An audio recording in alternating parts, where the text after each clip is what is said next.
ሰላም እንደምን ቆያችሁልን? ክቡራንና ክቡራት የኬርታ ዓለም አቀፍ ድምፅ አድማጭ ተመልካቾቻችን፣ ይህ ትረካ በኬርታ ነው።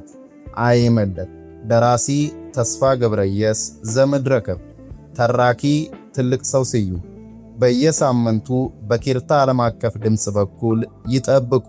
እስከ ዝግጅታችን ፍጻሜ ድረስ አብሮነታችሁ አይለን የሚለው ግብዣችን ከልብ የመነጨ ነው።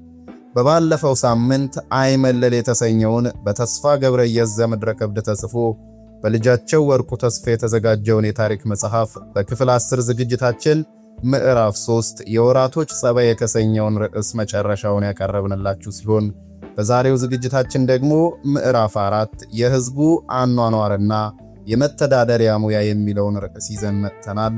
ተከታተሉ። ምዕራፍ 4 የህዝቡ አኗኗርና የመተዳደሪያ ሙያ። የጉራጌ ብሔረሰብ እጁ ለሥራ የበረታ፣ አንደበቱ ለነገር የረታ፣ እግሩ መንገድ የለመደ፣ በሥራውም ሁሉ የተወደደ ጠንካራ ህዝብ ነው። በተቻለው መጠን ጥቅሙን የሚጠብቅ፣ ባልባሌ ነገር የማይደለል ነው። ሰነፍ፣ ዘዋሪ፣ ዋሾ፣ ሥራ የሚጠላ፣ ከብቱን የማይጠብቅ፣ ጥቅሙንና ጉዳቱን የማያመዛዝን ሆኖ የሚታይ ሰው በህዝቡ ዘንድ የተናቀ ሆኖ የአጥፊነት ስም ይሰጠዋል። ሀገሩ ጥጋብ፣ ህዝቡም በቁጠባ ነዋሪ ልባም ነው። ማንኛውም ሰው በሀገር ቤት የግብርና ተግባሩን ተግቶ ከመስራቱም በላይ ንግድንና ዕደ ጥበብንም ይጨምራል። የጉራጌ ህዝብ የሥራ ልዩነት ሳያደርግ ወይም ወንድም ሆነ ሴቷ ልዩ ልዩ ዕደ ጥበቦችንና ሙያዎችን እየተማረ ይጠቀማል እንጂ በሥራ ኮርቶና ሰንፎ ታራዥ ጦማዳሪና ዘዋሪ ሆኖ አይታይም። በባህሉም ለማኝነት የተነቀፈና የተናቀ ነው። ከህዝቡ መካከል የእጅ ሥራና ንግድን የሚያውቁ ሴቶችም ሆኑ ወንዶች ከትውልድ ሀገራቸው በየሌላው ሀገር በየከተማው ተገኝተው ሥራቸውን የሚያከናውኑ ትጉሃን ብዙዎች ናቸው። ጉራጌ ትምህርትን የሚቀበል፣ ከህብረት የሚያገኘውን ጥቅም የሚያውቅ፣ አዲስ ነገር የመቀበልና የመፍጠር ልዩ ተሰጥኦ ያለው ንቁና አንጎለ ክፍት የሆነና በቀና መንፈስ የሚመራ ህዝብ ነው። ዘመናዊ ትምህርት ቤት ከመስፋፋቱ በፊት የሀገሩ ወጣቶች በእግዚአብሔር መንፈስ ተመርተው በደሎ ለብሰው ጥሬ ቆርጥመው ማንም ደጋፊ ሳይኖራቸው በሰባት ቤት ጉራጌ ውስጥ እምድብር በተባለው ቀደም ሲል የካቶሊክ ሚስዮን በነበረው ዛሬ የመንግስት በሆነው ትምህርት ቤት እየገቡ በብዙ ችግር በራሳቸው ጥረት እየተማሩ አገራቸውንና መንግስታቸውን ሲረዱ ራሳቸውንም ሲደግፉ ይታያል። ሆኖም አስቀድሞ እንደተመለከተው ሁሉ በድሮ ጊዜ በንግድና በእጅ ሥራ ያገኘውን ገንዘብ ለመልከኛው ቸርሶ እየገበረ ርስቱን አፎየ እንጂ በራሱ በኩል ተጠቅሞና አምሮ ተደስቶ አይታይም ነበር። በየከተማው እየተዘዋወረ በብዙ ድካም ያገኘውን ገንዘብ አጠራቅሞ በዓመቱ ለመልከኛው ከማስረከብ በስተቀር ለራሱ ወይም ለቤተሰቡ አንዳች ጥቅም አይተርፈውም ነበር። ከጊዜ በኋላ ወዲህ ግን የነበረበት ጭቆና በመጠኑ ስለተቃለለለትና የነጻነት መብት ስላገኘ በኑሮ ሁሉ ተደስቶ ወደ ትምህርት ሲገሰግስ ይታያል። ነገደ ጉራጌ እንደተቻለው መጠን ማህበራዊ ኑሮውን በማደራጀት ርስቱን በማቅናት ሀገሩን በመውደድ እርስ በርሱ በመስማማትና መንግስቱን በማፍቀር የታወቀ ህዝብ ነው።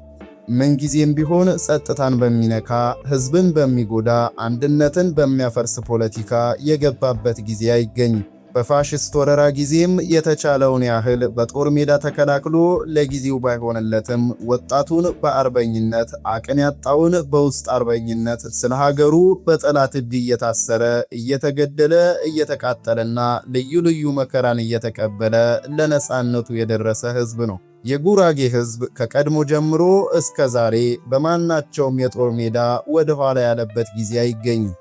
በአይመለል ከተሰራ ጀምሮ በራሱ እብሪት ተነስቶ ወይም ተደርቦ የኢትዮጵያን ጸጥታ የተተናኮለበት ጊዜ በታሪክ አላገኘንም። ህዝቡ በመሬቱ እየገበረ በሥራው እያመረተ ሀገሩን ሲደግፍ የኖረ ቢሆንም ገባር አልገዛሁም፣ ከግብር ነፃ አልሆንኩም፣ ቀለብ ደሞዝ አላገኘሁም፣ በየአይነቱ ሽልማት አልተሰጠሁም በማለት ቅር ሳይሰኝ ከዳግማዊ ምኒልክ ዘመነ መንግስት ጀምሮ እስከ ዛሬ በሆነው ዘመቻ ሁሉ በጦር ሜዳ ደሙን እንዳፈሰሰ ኖሯል።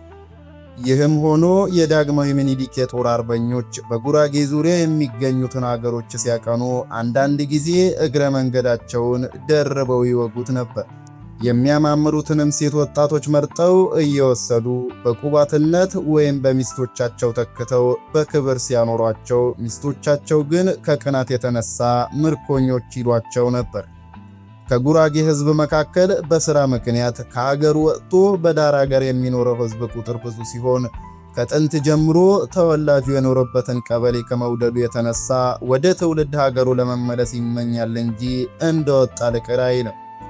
የጉራጌ ሕዝብ በተቻለው መጠን ለሥራ የተጋ ነው። ለኑሮ አስፈላጊ የሆኑትን ነገሮች ሁሉ ለማግኘት እንደ ጊዜው አኳኋን በእጁ እየሰራ በዘዴ እየተዳደረ ከግራኝ ዘመን አንስቶ እስካሁን ቆይቷል። ዛሬም በቀዳማዊ ኃይለ ሥላሴ ዘመነ መንግሥት የስልጣኔ ጮራ ቢፈነጥቅም በባላገር የሚኖረው ሕዝብ ከችግሩ ሳይላቀቅ በዚያው በጥንቱ ልማድና የኑሮ ዘይቤ ወይም ፈሊጥ ሲተዳደር ይታያል። ክቡራንና ክቡራት የኪርታ ዓለም አቀፍ ድምፅ አድማጭ ተመልካቾቻችን ክፍል 11ን በዚሁ ያጠናቀቅን ሲሆን ሳምንት ምዕራፍ 4 የሕዝቡ አኗኗርና የመተዳደሪያ ሙያ የሚለውን ርዕስ መጨረሻውን ይዘን እንመጣለን። እስከዚያው ቸር ቆዩልን።